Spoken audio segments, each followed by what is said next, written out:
اسلام آباد تا ته څنګه زنده‌باد وایم او تا خو مدام په خپلو وینو لمبولی یم. وروڼو تاسو ته پته ده 24 نومبر چې کوم اخري احتجاج و، 27 نومبر دا واقعه راله. د پی ټی آی چې څومره هم ورکران دي که نه، د هغو د الله پاک شهادت نصیب کړي چې ډېر زیات پکې زخمیان دي.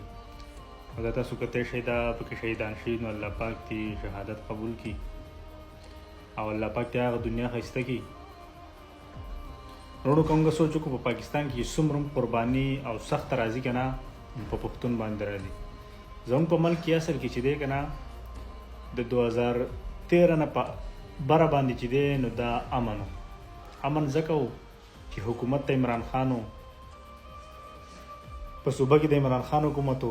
د هغې نه پس بیا په 2018 کې په ټول پاکستان کې د عمران خان حکومت و، نو امن و. همیشه دپاره چې د دې خلکو حکومتونه راشي په موږ باندې وروڼو بیا دا جنازې او زموږ که سوچ وکړو ملګرو د پاکستان نه علاوه چې عرب څومره ملکونه دي که نه، د هغو په 100% جدوجهد دا چې د چا وینه توی نه شي. ځکه چې د دې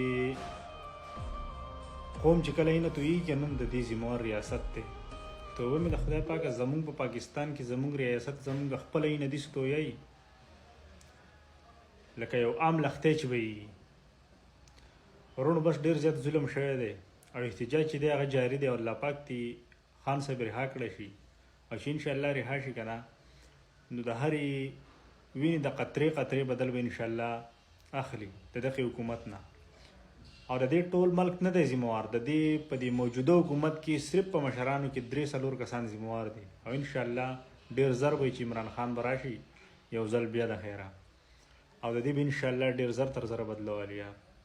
ډېره د افسوس خبره د ملګرو څه به ووایي یار زموږ په ملک کې